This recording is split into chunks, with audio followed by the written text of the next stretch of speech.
Oi, professora. Poxa, eu estou aqui tão reflexiva. Eu estava analisando todos os pontos e aí fiquei pensando em exatamente a forma como você trouxe para a gente, né? Eu creio que muitas identificações aconteceram por aqui, então eu te agradeço desde já pela palestra, pela fala com a gente, foi muito elucidativa para a gente compreender isso também a partir de como a gente vai olhar do direito, né? Se estamos falando de dignidade humana, quais as dimensões que a gente pode discutir a dignidade? E essa também é uma delas. E muitas vezes a gente se joga numa posição de trabalhar exageradamente, não só na perspectiva de produção intelectual, mas a gente também faz as nossas extensões, atividades com a comunidade e tudo mais. Então, a gente nem se vê, essa é a verdade. Muitas vezes a gente não se vê, se a gente não botar um limite e não parar, a gente não se vê, a gente só vê o trabalho e as coisas que a gente faz ao redor, né? E eu achei muito interessante, assim, são alguns pontos que eu vou ressaltar aqui, que eu achei interessante que você fala de um trabalhador, uma trabalhadora que tem um rendimento de alta performance, que é uma linguagem utilizada para os esportes, né, de esportistas de alta performance, são aqueles que estão em competições, como Olimpíadas e competições gerais, né? E nós já estamos nos assemelhando a ele. Então, eu queria entender um pouquinho mais, assim, esse processo de que maneira que a gente consegue trazer mais esse debate para a nossa vida diária, de como questionar, de se é possível a gente questionar, porque são pontos tão novos.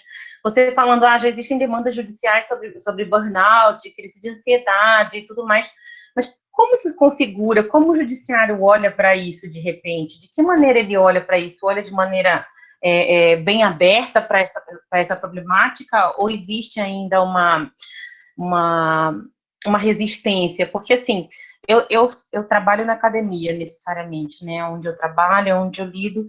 E a gente percebe que a própria academia, quando a gente vai preencher os PIBICs aqui, né? Eu estava olhando, a gente preenche os PIBICs, lá embaixo a gente vai colocar no final, né? O nosso currículo. E se a gente não tiver na produção demandada, a nossa pontuação cai, né? A CAPES é a mesma coisa, os programas de pós-graduação, idem, a faculdade também. Então, a gente precisa estar sempre num nível alto de produção intelectual e de extensão, enfim, um nível muito alto dessa produção, porque senão você não consegue corresponder às exigências que a academia está tendo de você.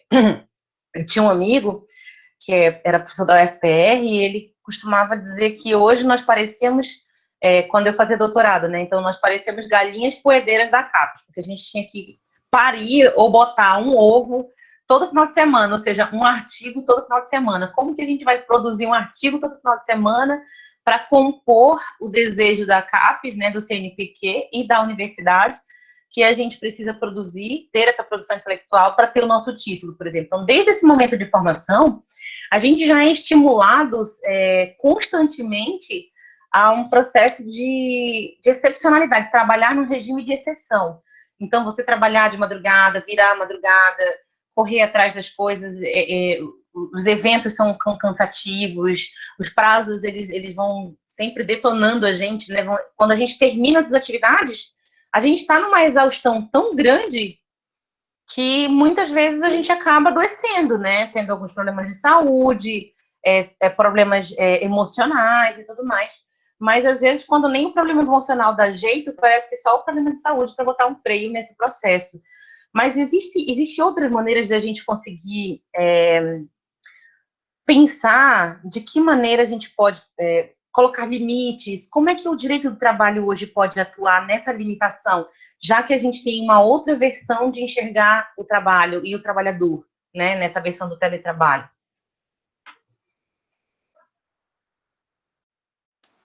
Bom, obrigada, professora. A situação é a seguinte, pontualmente, sobre esse excesso de trabalho, o que nós temos hoje são essa dimensão dos danos da personalidade. a figura do dano existencial, ela é relativamente nova, né? Mas, por exemplo, nós temos algumas decisões do Judiciário Trabalhista de 2009, por exemplo. Nós bebemos essa fonte do dano existencial do direito italiano, já permeia outras áreas do direito, mas pontualmente no trabalhista, nós começamos a ter reparações de lesão a projeto de vida ou a vida das relações pelo excesso de horas trabalhadas em 2009.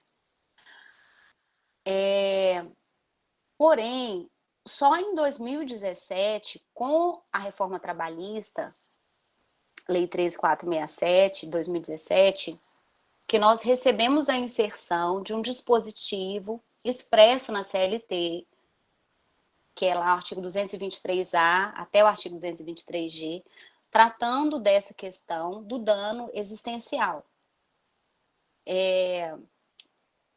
A comprovação no judiciário dessas lesões, nós tivemos uma migração de compreensão de julgados de 2016, 2015 para cá.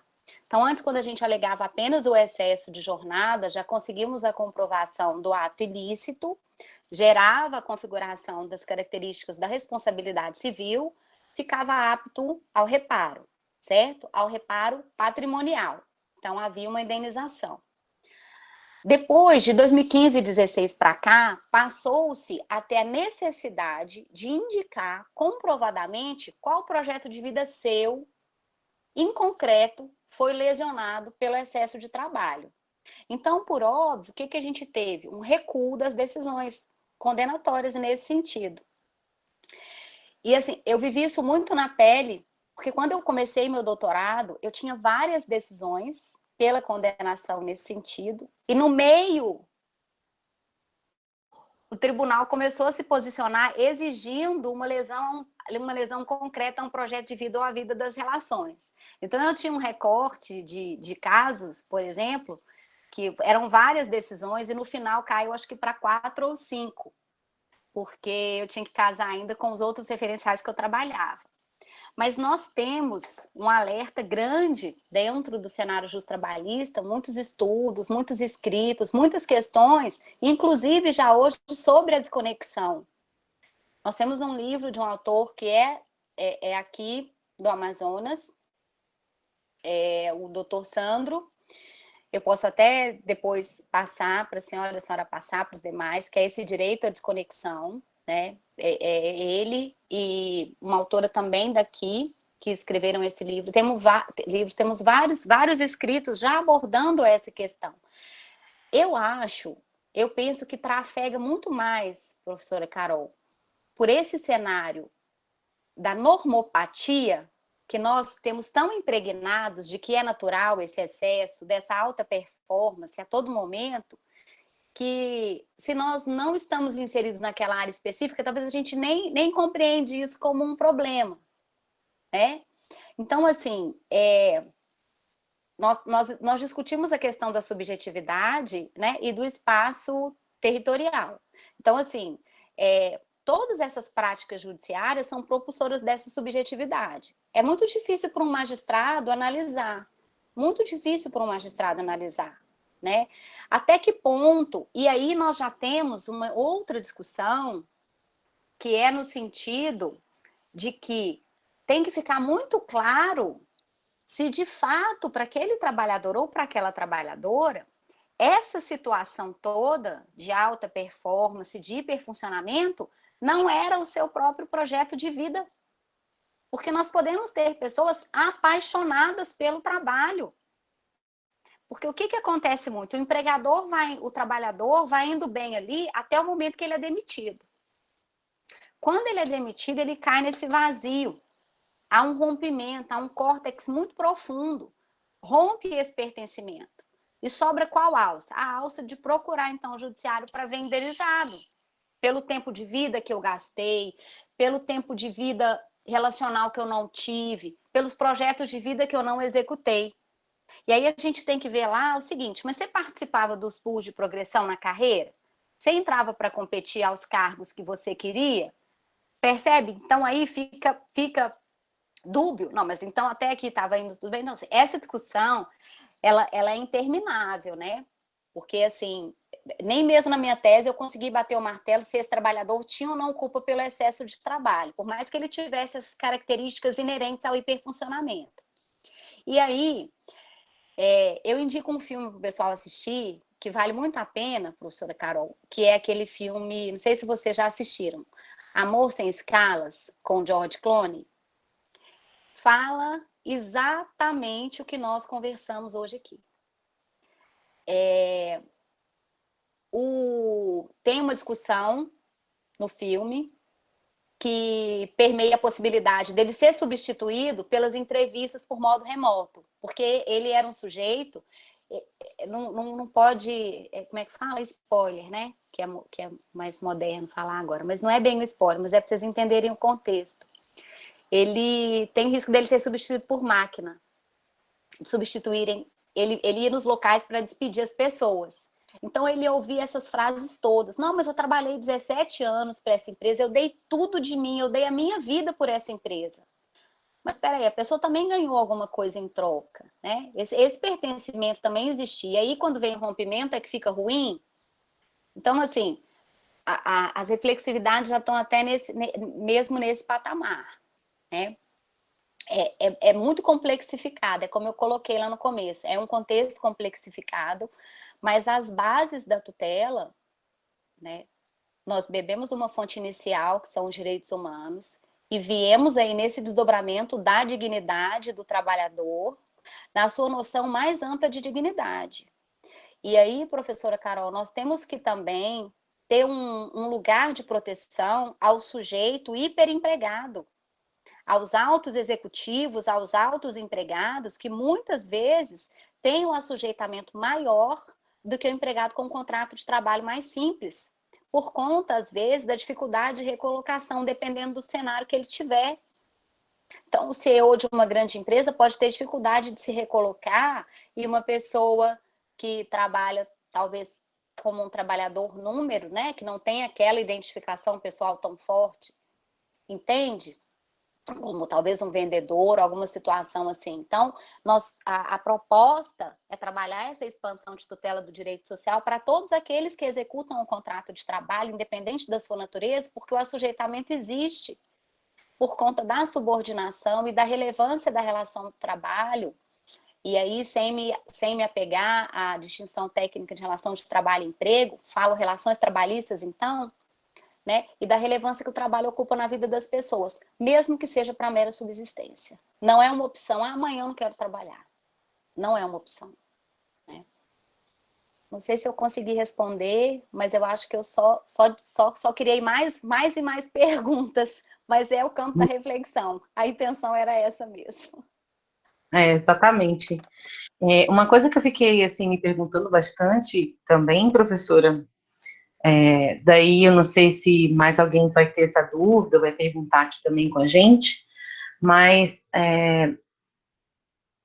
tem alguma leitura na perspectiva de compreensão da ideia do que nós vivemos hoje? Eu não vou chamar de pós-modernidade ou modernidade, porque isso seria uma delimitação, inclusive, de uma leitura teórica da sociologia, mas que leitura que, por exemplo, se faz desse mundo a ponto de a gente conseguir tentar compreender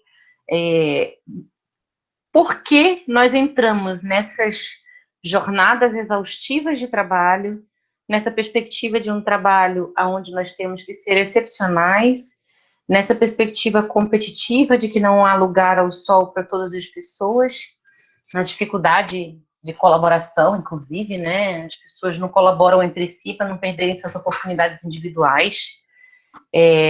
E também que a gente imaginou que fosse dar um freio, digamos assim, né, nesse processo do início da pandemia, do isolamento.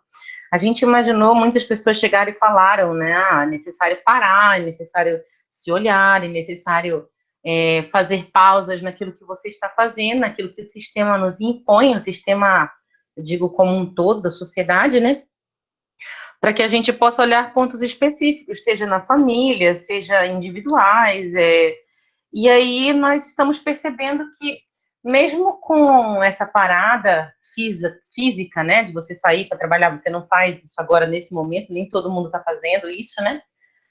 E a gente acaba percebendo que a gente dobra a quantidade de serviço que a gente tem para fazer. A gente trabalha mais do que antes até, com essa cobrança de que a gente precisa ter uma performance super boa porque a gente está em casa, então a gente tem que ter. Esse é um ponto, né? Como é que está intrinsecamente, como é que você vê isso ligado com a forma que o mundo tem se configurado, o mundo do trabalho, o mundo econômico, o mundo político, né, que se interrelaciona. E aí, se você puder me responder, eu acho que eu tenho uma outra, mas eu deixo para perguntar depois.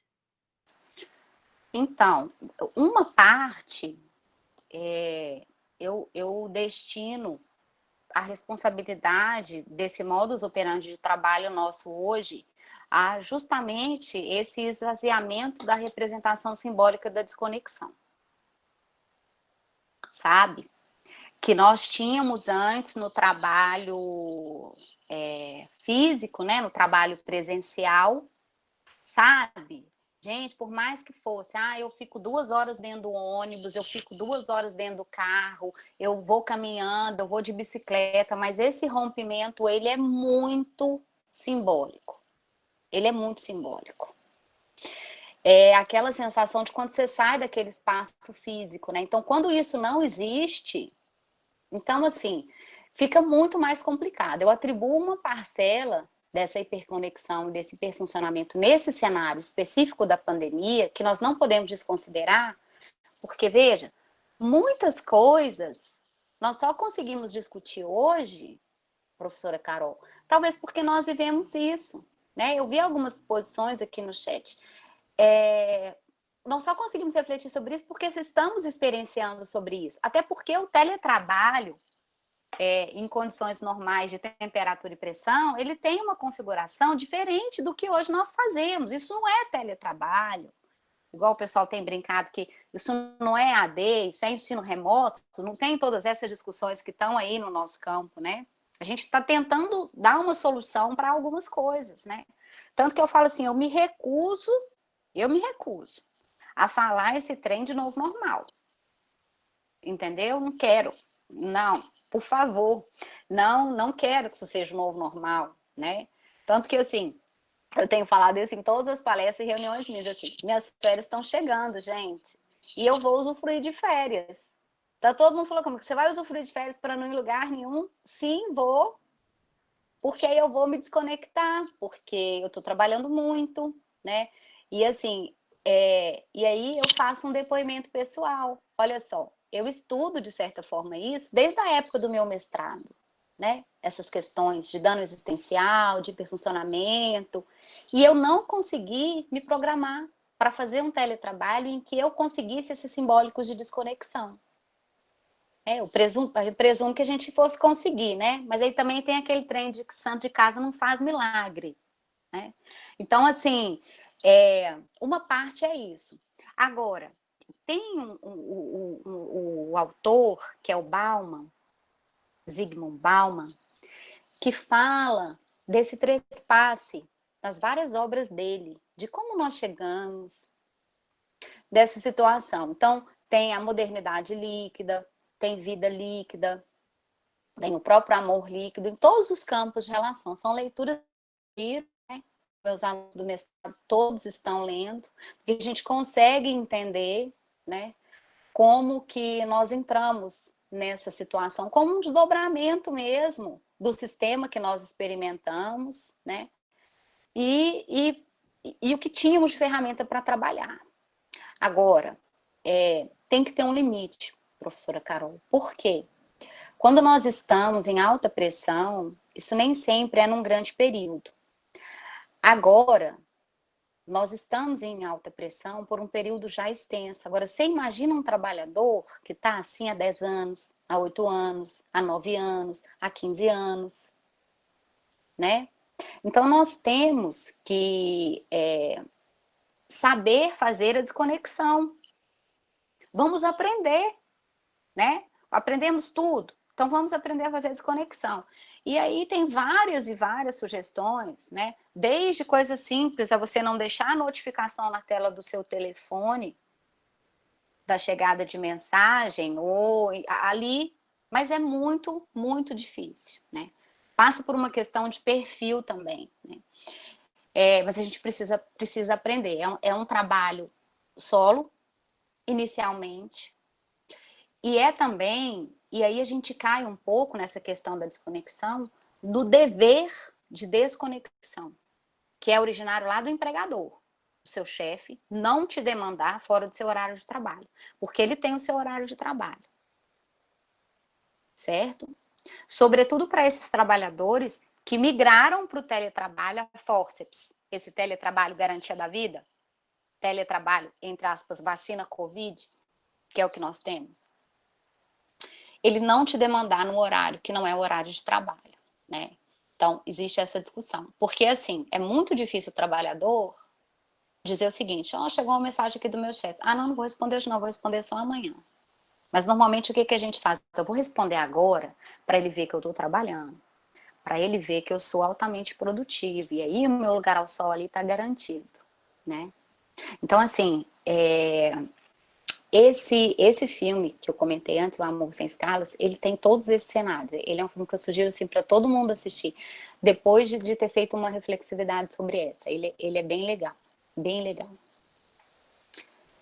É isso, então. Eu indicaria as leituras do Bauman e eu atribuo boa parte disso a essa ausência do rompimento simbólico, da desconexão, que a gente não tem porque não está no trabalho físico, né? Porque, Uhum. olha só, a gente sai... eu montei um QG para mim. Aqui onde eu tô, eu sempre venho, monto as aulas, faço as reuniões. Só que quando eu levanto, eu levo o computador comigo. Aí eu sento lá na sala, eu sento na mesa, na cozinha. Eu vou para todo lado com esse computador na mão. E o dia inteiro. Então não tem um rompimento de simbólico. Não, tem o escritório que eu trabalho, tem minha mesa de trabalho no quarto, né? Então, assim, não tem um rompimento. Por mais que a gente tente, não tem um rompimento da desconexão. É full time, é 24 horas, 12 meses ao ano, 7 dias na semana. Essa é a nossa jornada de trabalho hoje. Interessante, professora, que há mais ou menos um ano enfim, resolvi que eu ia ter que botar limite em alguns pontos, porque senão eu ia ter frequentes situações onde o meu corpo se debilita, a minha imunidade cai, onde a gente tem algumas dificuldades, problemas relacionados ao excesso de trabalho, enfim. Então, com o passar do tempo, várias vezes ao longo do doutorado, principalmente porque eu fui bolsista no doutorado, eu tive que parar de trabalhar fora de casa, eu trabalhava em função do doutorado, né? Em função da universidade. Então, eu já, de certa forma, já me identifico nessa ideia do teletrabalho já há bastante tempo.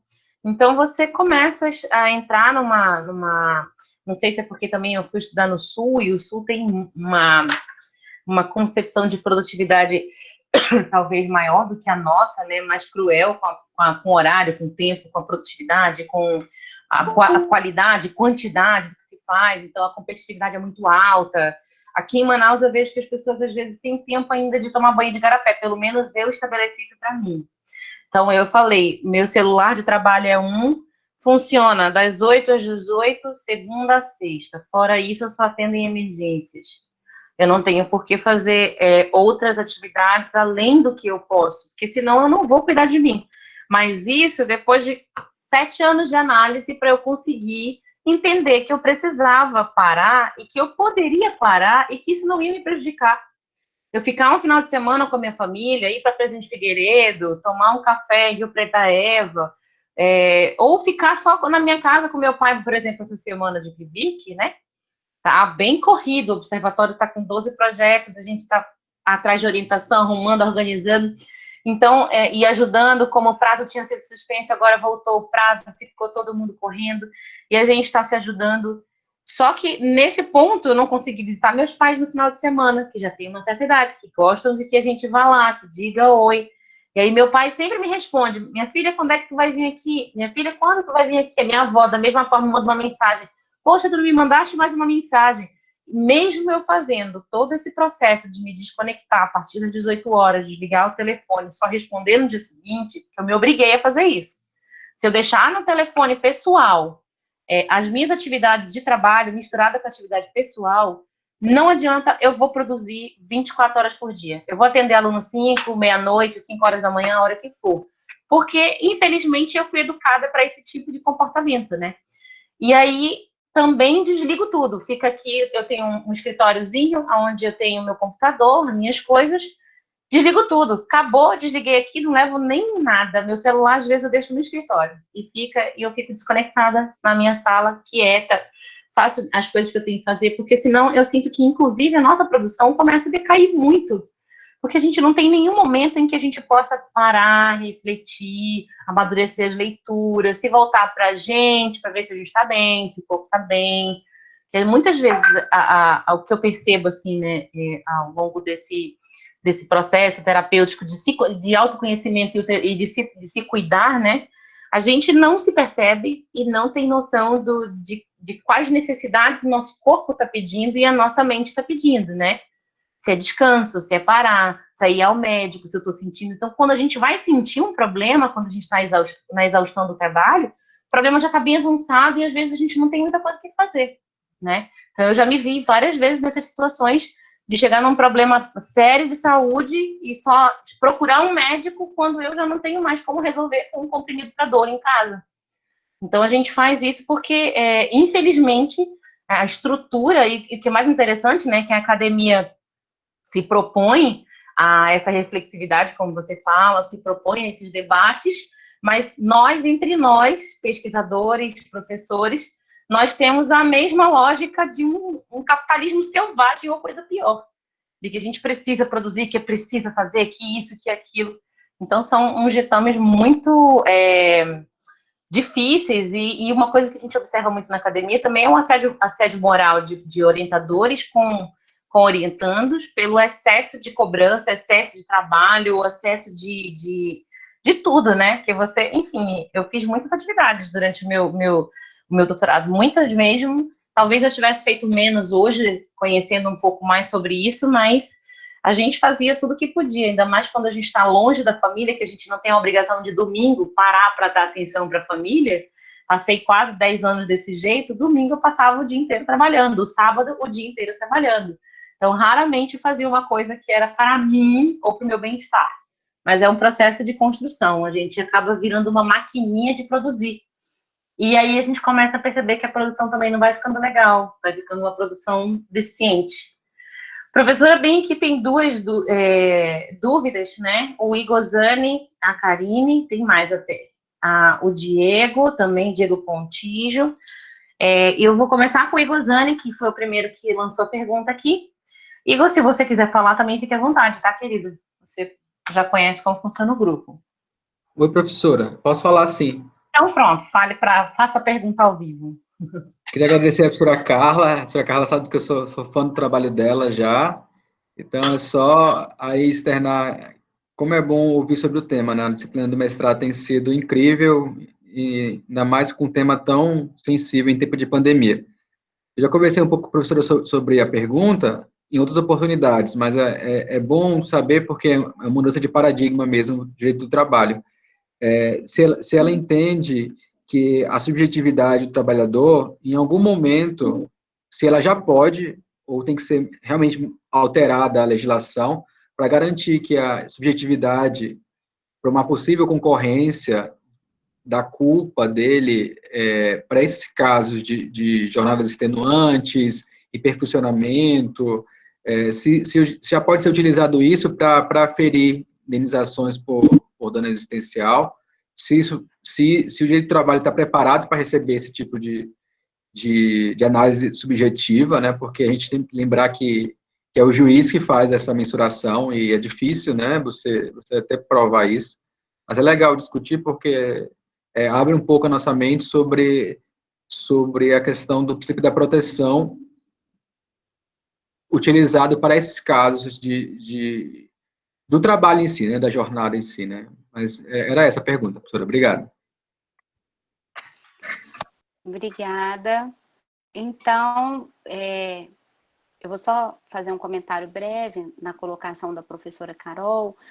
Essas patologias, Carol, do excesso e desse hiperfuncionamento, a gente chama de patologias do tipo maquínico, né?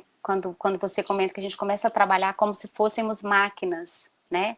E os reflexos são em todos os sentidos, tanto físicos como os reflexos mentais e de saúde mental. São as patologias do tipo maquínico, junto com todas aquelas outras que nós já comentamos, né? E a gente fala muito essa frase, né? O trabalho igual uma máquina, né?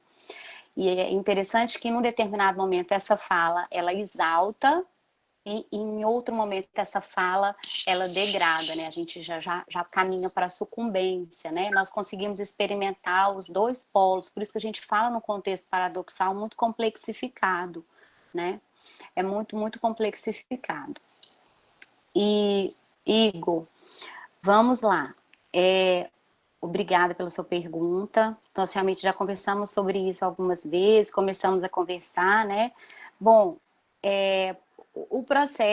no processo se trabalha com as provas e com as produções de provas, né? Então, o que eu penso, assim, a cena jurídica, né, ela comporta um ordenamento discursivo e espacial, certo? E ela é produtora de subjetividades.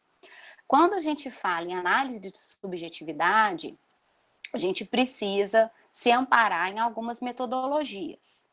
Então, suponhamos que um magistrado entendesse por bem se valer da análise da subjetividade do trabalhador para aferição, né, nesses casos. Eu entendo que ele teria que aplicar algumas metodologias, seja de análise de discurso ou de conteúdo, baseado no referencial que ele tem sobre o dano, sobre as lesões, sobre a responsabilidade civil, para, a partir daí, conseguir produzir. Eu não digo produzir, né? Produzir não seria a palavra correta, mas formatar o seu convencimento sobre aquelas provas que são apresentadas. Então, a gente tem essa ou no depoimento do trabalhador ou num pedido de laudo, porque um laudo psicológico ou um laudo... Eu entendo que o laudo seria o laudo psicológico mesmo, assim, para essa ajuda, para essa análise. Porque aí tem os quesitos e a partir daí a gente pode perguntar algumas características para começar a caminhar por questões de que sim, foi um projeto de vida que foi lesionado, né? Ou foi uma frustração com o projeto de vida trabalho que foi lesionado. Então, tecnicamente, sendo o processo judicial, né, a cena jurídica, um lugar de produção, é um ordenamento discursivo e espacial, né? E veja bem, as práticas judiciárias, elas são propulsoras da subjetividade. Então, a gente poderia, através do depoimento, através do laudo, interpretar, se valendo de análise do discurso ou análise de conteúdo, como ferramentas metodológicas, igual a gente faz com entrevista em pesquisa, né? Porque, veja, é tão comum todo processo, eu acho que é todo processo, basicamente, de guarda, né? De separação, não tem um laudo, não tem um psicólogo que vai dar o laudo para algumas situações, né?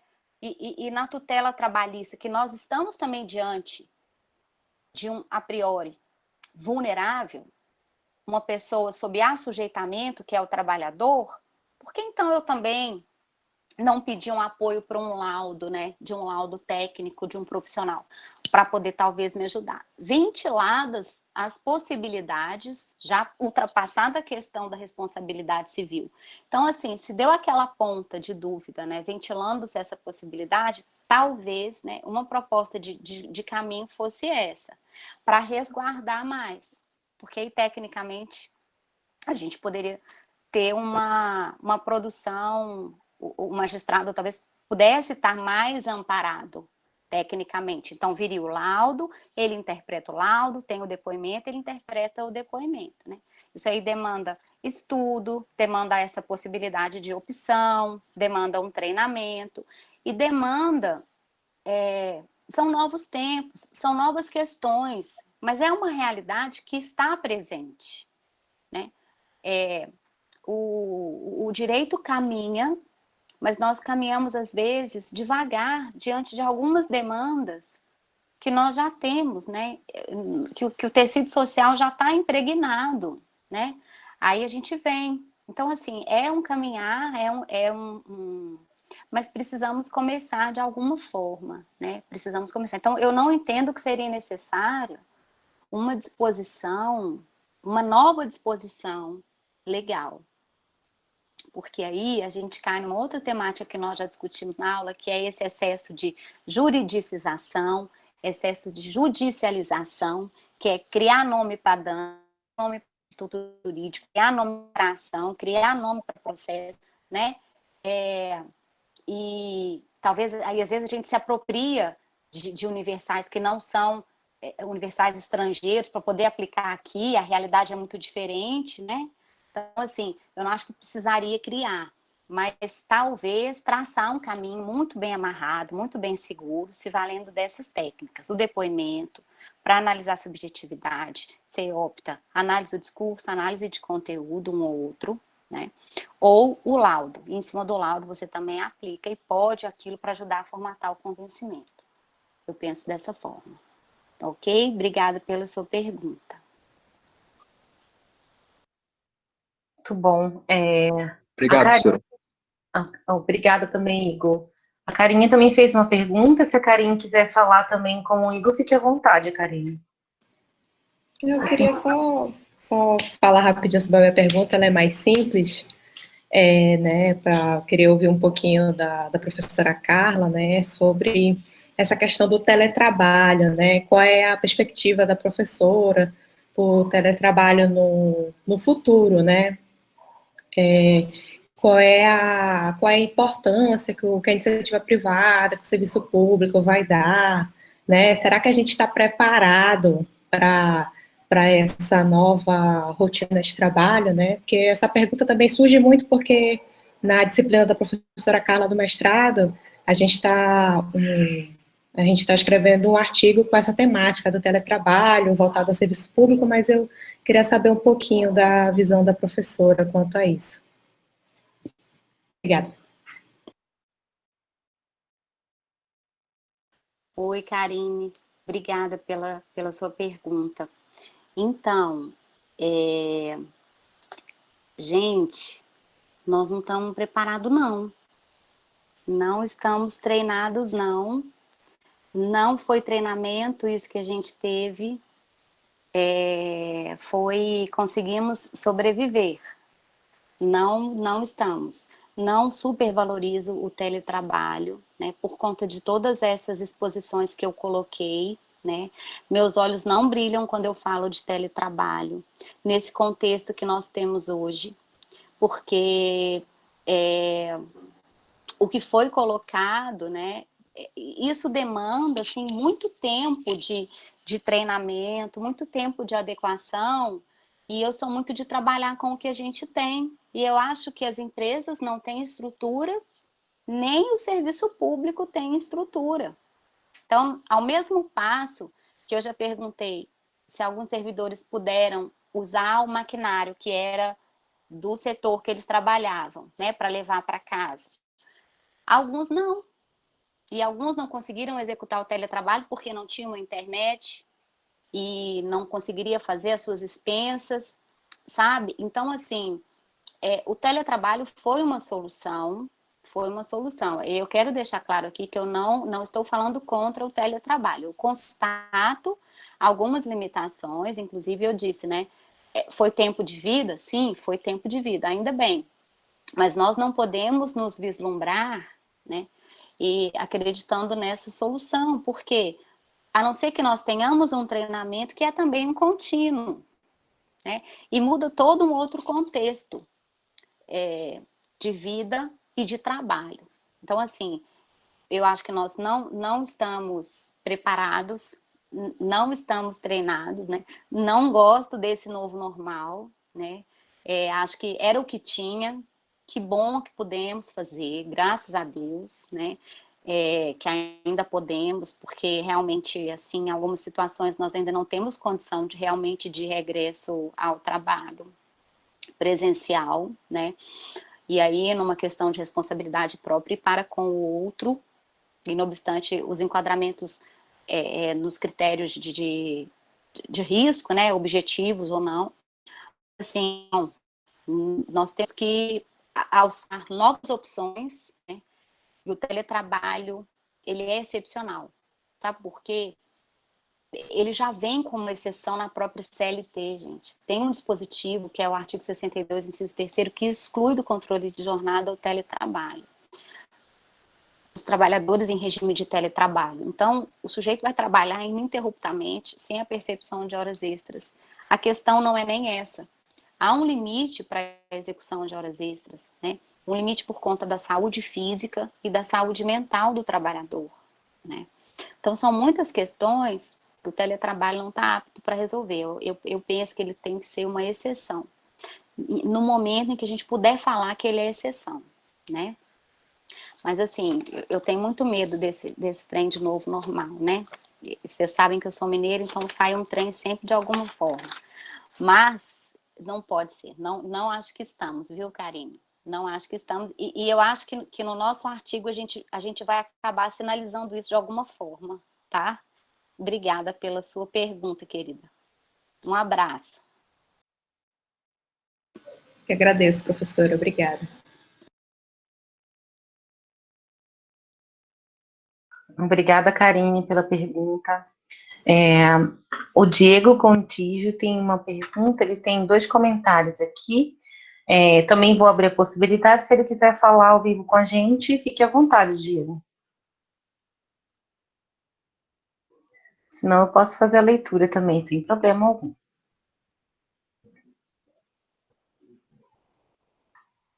Bom, eu acho que eu vou começar pela leitura, então, e daí a gente vai conversando. Ele diz assim: devido à instabilidade financeira no país, algumas pessoas estão optando por prestar serviço administrativo como MEI, o MEI, né? Tentando acordar com o empregador sobre receber mais um pouco.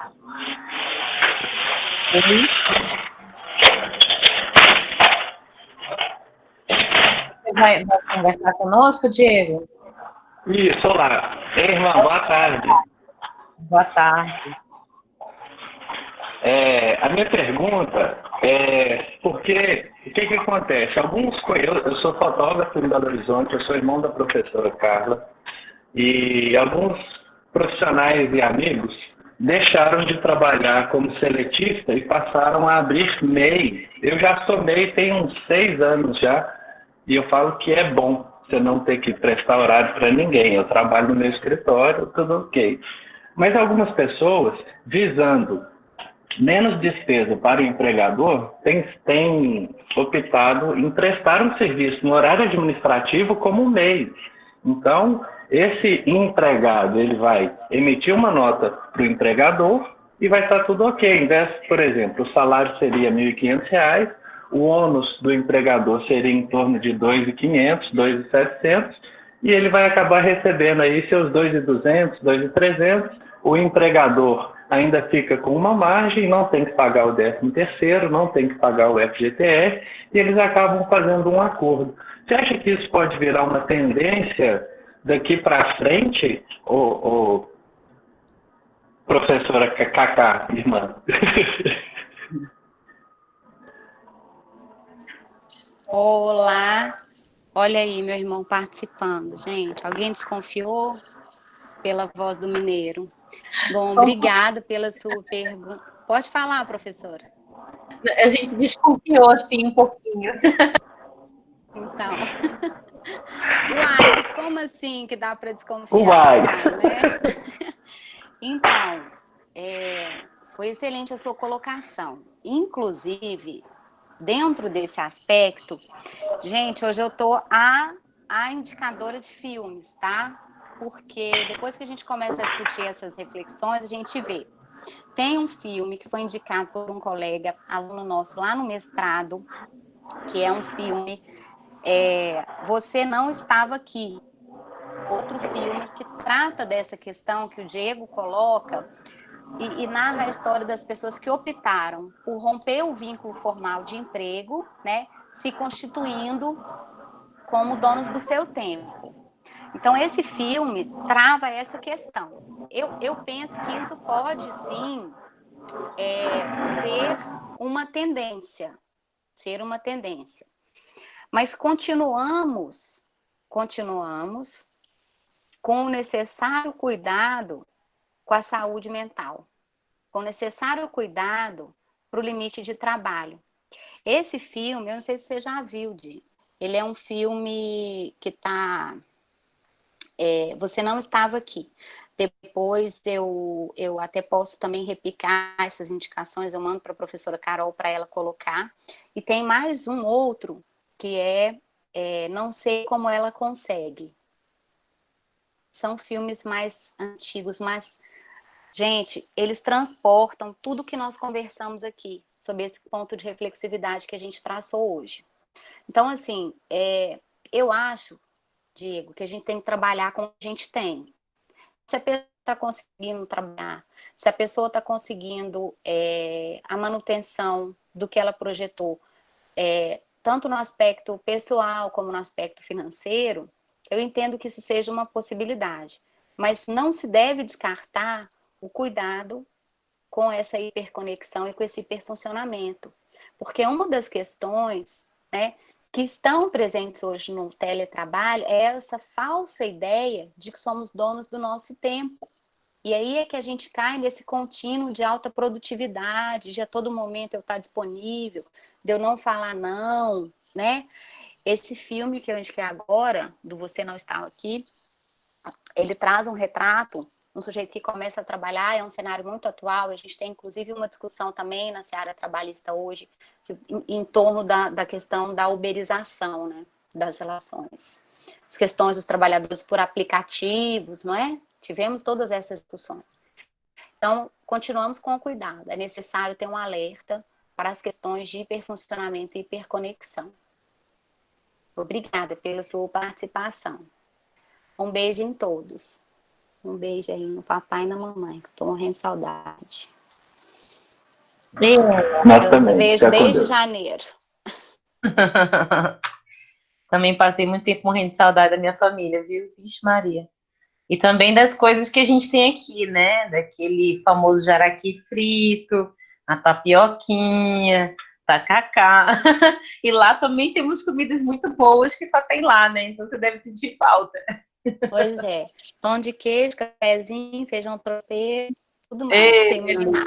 Só coisa fit. Cafezinho, né? Cafezinho, pão de queijo, beleza. Bom, professora, tem mais uma pergunta aqui, que é do Rodrigo Damasceno.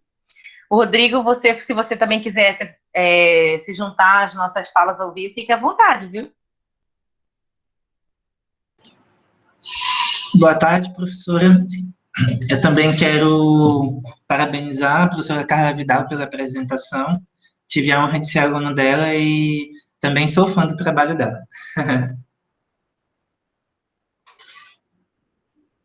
Estão ouvindo? Sim. Ah, tá. Sim. É porque congelou a imagem.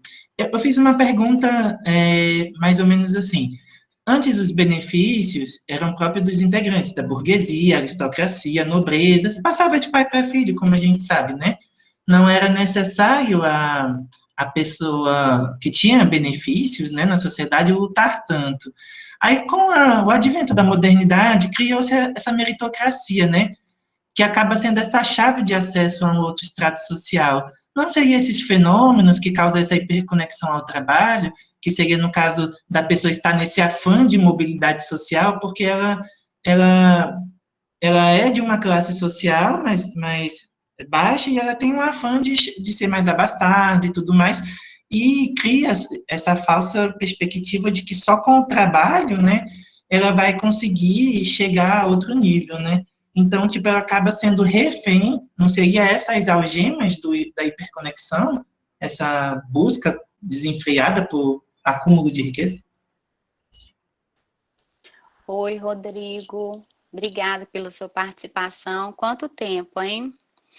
Obrigada pela sua participação aqui. Fico feliz em vê-lo aqui. Bom, obrigada pela sua pergunta. Muitos fenômenos, né, causam o que a gente chama de assujeitamento. Então, pode ser sim um afã pessoal, né, dessa mobilidade, mas nós temos outras questões que também se colocam, né, como, por exemplo, uma questão pontual de saúde, demanda pela necessidade, né, de uma atenção especial na saúde, ter que pagar um plano de saúde caríssimo, demandas decorrentes da maternidade, demandas decorrentes de moradia, demandas decorrentes de deslocamento, demandas decorrentes da conectividade para executar o trabalho. Então, as linhas do trabalho são muito variadas e todas elas causam essa questão do assujeitamento. A gente hoje fala nesse assujeitamento porque eu posso ter o assujeitamento mesmo no quadro dos altos executivos. Lembra quando eu comentei que a gente estava falando também dos hiperempregados, né, que ganharam até um artigo específico na CLT, são ditos os que tem uma discussão sobre essa nomenclatura, mas basicamente eles estão, salvo engano, no 444, que são aqueles que possuem curso superior e recebem 2 vezes o teto do regime geral da Previdência Social, seriam considerados como hiperempregados. São igualmente hiperconectados, são igualmente assujeitados, né, ao contrato de trabalho. Então, todas as fundamentações, né, todas as lindes são analisadas de forma individual ou num coletivo. Então, eu acredito que sim, às vezes a pessoa quer alçar aquela posição, como nós temos várias outras questões que reforçam o assujeitamento, né? As questões mais sensíveis atinentes a, por exemplo, a você poder ter um filho, ou a sua própria saúde demandar um cuidado, um tratamento caro, uma medicação cara. E aí você vai depender desse reporte, né, através da remuneração do seu trabalho para subsidiar. Então é um cenário multifacetado, né, muito complexo.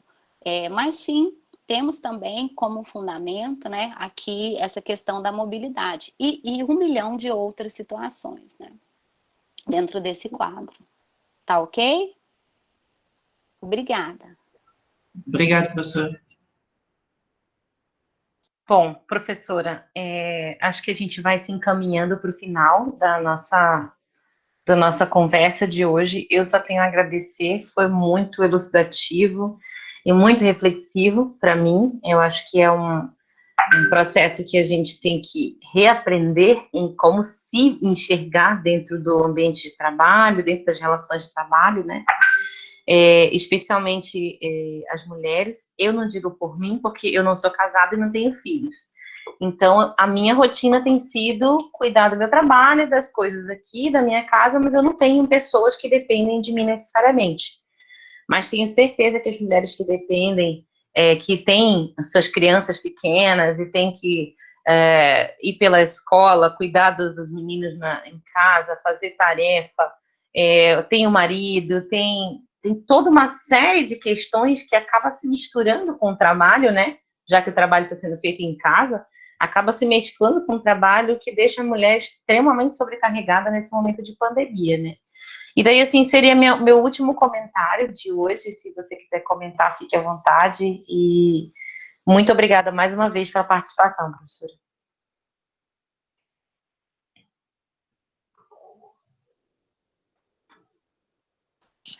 Bom, eu que agradeço a oportunidade, grande honra e satisfação ter participado do seminário.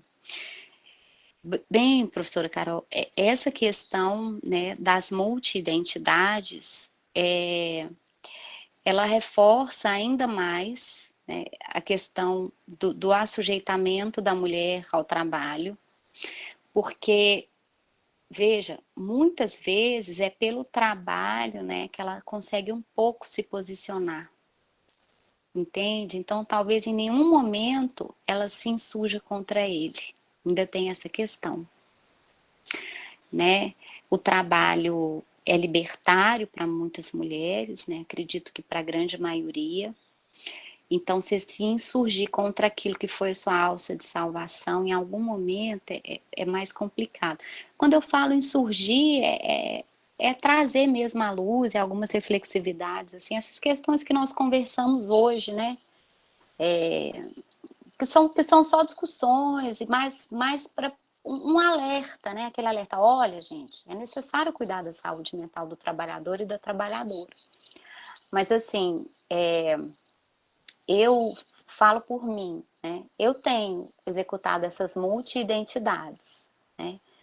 E me confundo, assim. Teve uma passagem muito engraçada que eu fui participar de um trabalho de escola e da criança, e eu esqueci que eu não estava dando aula para a faculdade, para o mestrado, ou conversando com vocês, né? Então, eu comecei naturalmente falando, bom, considerando nesse escopo, né? E assim, completamente fora de contexto. Eu esqueci de mudar a chave do professora para a chave mãe, né? Mãe professora, porque você estuda matemática, geografia, história e tudo junto. E essa chave toda hora tem que ser mudada, né? Ao passo que você também tem todas as tarefas de casa, apesar de eu ter um apoio muito grande, eu sou uma pessoa que não posso reclamar, porque o meu esposo me ajuda quando ele está aqui. Mas, assim, há uma sobrecarga grande na mulher, né? E, assim, e a gente não se insurge, porque tem aquele gosto da vitória no trabalho, né? Então, é muito difícil, né? Eu gosto de trazer todas essas questões e, a priori, nenhuma solução, né? Eu me encaixo também em todas essas demandas e todas essas reflexividades e todas essas confusões, assim, que nós estamos vivendo. Mas eu já tenho uma ideia de que é necessário a gente ter esse cuidado, né? E por isso que eu me oponho a essa questão de gerar normopatia, né? Esse novo normal pelo teletrabalho, né? Acho que a gente tem que criar uma alternativa, porque, assim, eu estou cansada, né? Faço muito o que gosto, assim. Eu gosto muito do que eu faço, então isso já facilita. Mas o cansaço, esse esgotamento, ele é silencioso, entendem? Então, ele depois, ele reverbera em situações e momentos quando a gente está menos esperando, né? E tem as questões também, que eu já li algumas coisas, né?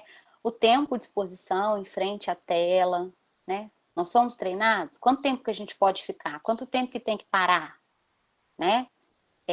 Qual que é o limite permitido de projeção da claridade dessa tela? Né? Porque nós estamos aqui nessa reunião, eu sei que a professora vai entrar num outro seminário, né? Eu já saí de uma reunião um pouco antes de eu vir aqui, eu tenho outra reunião, né? Amanhã eu tenho uma reunião, eu tenho uma aula e eu tenho uma reunião, porque tá na onda agora todas as reuniões, né? E nem sempre todas são nesse fluxo, nessa boa vibe que a gente tá, dessa trocar ideias, mas são necessárias. Então, assim, esse novo normal precisa de um break, né? E a gente precisa saber, ou então, sermos instruídos pontualmente a agir nesse modus operandi de trabalho, para que depois, né, sobrevividos à pandemia Covid, né, não sucumbamos a outros adoecimentos, digamos assim, né? Temos que são muitos trabalhos, o trabalho é inesgotável, né? Seria isso. Muito obrigada a todos. Um abraço fraterno a todos. Professor, obrigada mais uma vez. Eu agradeço, professora. Vamos combinar outras conversas como essa que foram muito produtivas, viu? Muito obrigada mesmo. Vamos fazer a foto oficial. Todo mundo destrava a câmera e eu dou print. Ai, depois vocês me mandam, porque eu não estou conseguindo me ver aqui. Do mesmo jeito, eu não consegui ainda. Tá todo mundo só com a letrinha, não tem quase ninguém aparecendo. Agora a Karine apareceu, o Igor também. Fica todo mundo escondido, professora, atrás da câmera, mas também porque se a gente fica aqui, todo mundo com a câmera, fica lento. Aí mesmo. A gente só aparece no final, né? Então tá. Depois você me manda então, tá, Carol, a foto, a hora que o pessoal registrar. Vou pedir pro Rodrigo mandar pra gente, Rodrigo, manda pra gente, viu? Então vamos. Faz um sorriso bonito, então.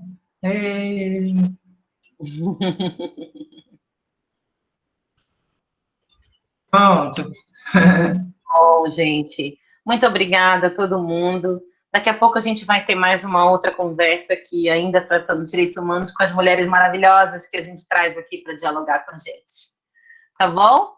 Um abraço, professora, mais uma vez. Valeu, pessoal. Tchau. Um beijo. Obrigado, a todos, até mais. tá? Tchau, tchau.